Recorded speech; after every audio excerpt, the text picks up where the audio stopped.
வணக்கம், welcome to Chitra Murali's kitchen. இன்றைக்கி நம்ம சாந்தா ஸ்ரீனிவாசன் அவங்க எழுதி அமைச்சிருந்தாங்க இல்லையா, தம்புலி வெரைட்டிஸ் ஆஃப் தம்புலி, அதுதான் பார்க்க போகிறோம். அதில் வல்லாரக்கீரையில் எப்படி தம்புலி பண்ணுறதுன்னு பார்க்க போகிறோம். இது மெமரிக்கு ரொம்ப நல்லது. அது மட்டும் இல்லை, நம்மளோட கான்சன்ட்ரேஷனை இம்ப்ரூவ் பண்ணும், நம்மளுடைய ஹேர் அப்புறம் ஸ்கின் எல்லாத்துக்குமே ரொம்ப நல்லது. எப்படி பண்ணுறது அப்படிங்கிறத நம்ம பார்க்கலாம். பாருங்கள், நான் ஒரு தாளிப்பு கரண்டியை அடுப்பில் வச்சுருக்கேன். ட்ரையாக ஃப்ரை பண்ணிட்டா போதும். வெந்தயம் இப்படி எடுத்து போடுவீங்களா, 2 விரலில் எடுத்து அப்படி போடுங்க, ஒரு பிஞ்சு வெந்தயம். இதை ட்ரையாக ஃப்ரை பண்ணுங்கள். ஸ்மெல் வந்தவுடனே எடுத்துடலாம். வெந்தயம் வாசனை வறுபடும் போது வாசனை வரும் பார்த்தீங்களா, அப்போ எடுத்துருங்க. இப்போ எடுத்துடலாம் நம்ம வெந்தயத்தை. அதுக்கப்புறம் பாருங்கள், வல்லாரக்கீரை அலம்பி ரெடி பண்ணி வச்சுட்டுருக்கேன். இது ஒரு கைப்பிடி. இதையும் இதிலே வதக்கிக்கோங்க. அப்படியே கலர் சேஞ்ச் ஆனால் போதும்.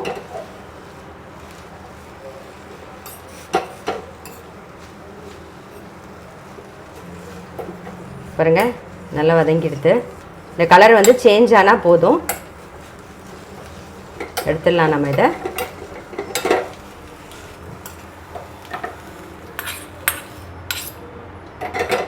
ஸோ இதோடைய இந்த பாருங்க, ஒரு கப்பு, சின்ன கப்பில் ஒரு கப்பு தேங்காய், அதாவது 5 டேபிள் ஸ்பூன் தேங்காய்.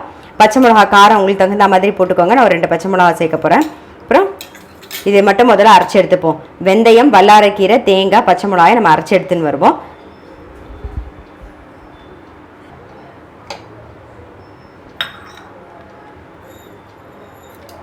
தேங்காய், பச்சை மிளகா, வெந்தயம், வல்லாரக்கீரை அரைச்சிக்கலாம். பாருங்கள், ஒரு கப்பு தயிர் எடுத்து நான் கடைஞ்சி வச்சுட்டு இருக்கேன். இப்போ அதையே விட்டுண்டு அரைச்சிடலாம். நாம் பாருங்கள், நல்லா அரைச்சிட்டோம். இதை நம்ம இந்த மோரில் கலந்துக்கலாம். இதுக்கு தேவையான உப்பும் சேர்த்துடலாம். இப்போ நான் தாளிக்கிறதுக்கு கரண்டி அடுப்பில் வச்சுருக்கேன். அதில் ஒரு டீஸ்பூன் எண்ணெய் விட்டுருக்கேன். ஒரு நிமிஷம். நம்ம கடுகு மட்டும்தான் தாளித்து கொட்ட போகிறோம். இந்த மாதிரி இந்த மாதிரி நல்லா மிக்ஸ் பண்ணிவிடுங்க, அவ்வளோதான்.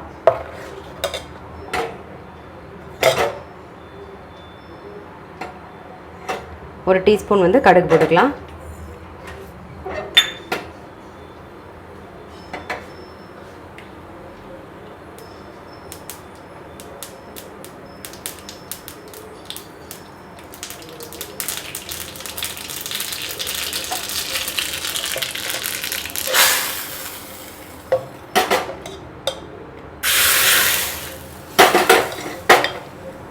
ஸோ வல்லாரக்கீரையில் தம்புலி எப்படி பண்ணுறது அப்படின்னு பார்த்து ரொம்ப ஈஸிங்க. இதுவும் நீங்கள் சாதத்தில் பிசைஞ்சு சாப்பிட்டா நல்லாயிருக்கும்.